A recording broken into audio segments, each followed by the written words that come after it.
আমরা সবাই চাই আমাদের নেক্সট জেনারেশন যেন আমাদের চেয়ে বেশি সুযোগ, বেশি সম্পদ এবং আরও ভালো একটি ভবিষ্যৎ পায়। জন্মসূত্রে কিংবা নিজের অর্জনে আমরা যা পেয়েছি তার থেকেও অনেক বেশি কিছু যেন তারা ভোগ করতে পারে। এটাই আমাদের স্বাভাবিক ইচ্ছে। কিন্তু প্রত্যেকেই কি শুধু পাওয়ার আর জেনারেশন ওয়েলথ নিয়েই ভাবি? না, কেউ কেউ আছেন যারা সম্পদের বাইরেও গভীর মূল্যবোধের কথা ভাবেন। ভবিষ্যৎ প্রজন্মের হাতে রেখে যেতে চান আরও বড় কিছু, জীবনের দিশা, বুদ্ধি, ভালোবাসা আর সঠিক পথ দেখার শক্তি। এমনই একজন মানুষের গল্প বলছি আজ। সদ্য জন্ম নেয়া নাতির জন্য তার দাদু একটি চিঠি লিখে গেছেন, একটি অবিশ্বাস্য সুন্দর বার্তা, যেখানে জীবন দর্শনের প্রতিটি বাক্য ঝরে পড়েছে অভিজ্ঞতা আর ভালোবাসার মিশেলে। তিনি লিখেছিলেন, আমার প্রিয় নাতি, পৃথিবীতে তোমাকে স্বাগতম। এটা এক জাদুকরী জায়গা, যেখানে ভালোবাসা আর বিস্ময়ের অভাব নেই।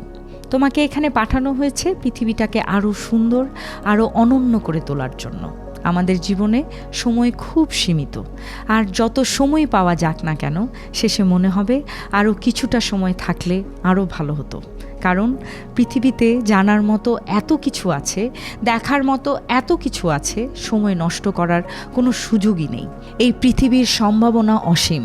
তুমি চাইলে যে কোনো কিছু হতে পারো, যে কোনো কিছু করতে পারো, এমনকি চাইলে পৃথিবীকেও বদলে দিতে পারো। তাই প্রতিদিন নতুন কিছু দেখো, নতুন কিছু শেখো, নতুন কিছু করো। মনে দ্বিধা আসলে মনে রেখো, কিছু না করে সুযোগ নষ্ট করার চেয়ে কিছু করে হার মানা অনেক বেশি সম্মানের। কারণ ফল না পেলেও তুমি পাবে অভিজ্ঞতা। সেই অভিজ্ঞতাই তোমাকে সঠিক আর ভুলের মধ্যে পার্থক্য বোঝাবে। আর ভুল করতে ভয় পেও না একদমই, কারণ ভুল তারাই করে যারা কিছু করার চেষ্টা করে। এই চিঠির প্রতিটি শব্দই যেন জীবনের অমূল্য শিক্ষা।